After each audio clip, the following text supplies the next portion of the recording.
জেলা মেয়র পক্ষ থেকে আমার পক্ষ থেকে আপনাদেরকে অভিনন্দন ও মোবারকবাদ। আল্লাহর কাছে আপনাদের জন্য উত্তম জায়গা কামনা করছি। আপনারা আজকে খুব পরিশ্রম করলেন, আল্লাহ আপনাদেরকে উত্তম জায়গা দান করুন। আজকে আমরা অসংখ্য ছাত্র জনতার রক্তের শহীদের বিনিময়ে যে বাংলাদেশ আমরা পেয়েছি, এই বাংলাদেশটিকে আমরা সুন্দর এবং কল্যাণময় একটি রাষ্ট্র আমরা বানাতে চাই। আজকে আমাদের ছাত্ররা যে উদ্দেশ্যে জীবন দিয়েছেন, মার্চ ফর জাস্টিস, ইনসাফ প্রতিষ্ঠার জন্য, ন্যায় বিচার প্রতিষ্ঠার জন্য, সকল বৈষম্য দূর করার জন্য বাংলাদেশ জামাত ইসলামীর দীপ্ত কণ্ঠে ঘোষণা করছেন আমরা আমাদের ছাত্রদের এই উদ্দেশ্যকে বাস্তবায়নের জন্য এদেশের তৌহিদ জনমত ইসলাম প্রিয় দেশপ্রেমিক সকল মানুষকে সাথে নিয়ে আমরা সেই বৈষম্যহীন সমাজ, বৈষম্যহীন রাষ্ট্র কায়েম করবে ইনশাআল্লাহ। সবাইকে ধন্যবাদ জানিয়ে আজকের কর্মসূচি আমরা এখানেই সমাপ্ত ঘোষণা করছি। আল্লাহ হাফেজ।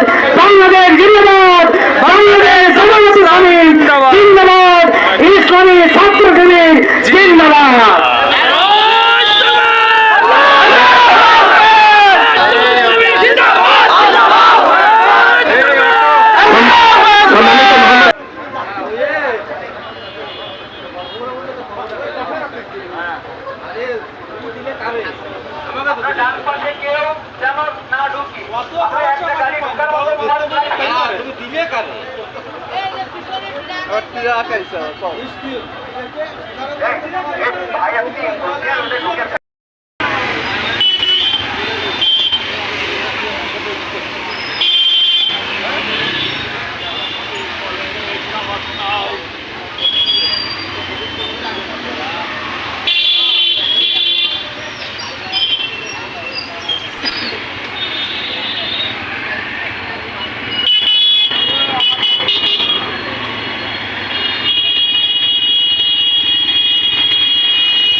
কেছে ভাই ভাই আমাকে একটা গিয়ার পড়তেছে না, আমাকে একটা গিয়ার পড়তে কিন্তু নিচ্ছে না, গিয়ার সমস্যা।